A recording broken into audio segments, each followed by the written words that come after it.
So today's question is, what will happen if the directory listing is enabled?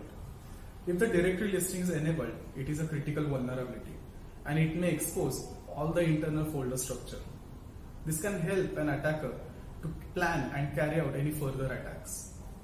If the permissions are not set properly, or if the permissions are not set at all, then it could lead to folder being exposed all over the internet. It may include your source code, web configurations, backup, and many more things. There is a possibility that due to these misconfigurations, an hacker can also upload a malicious file.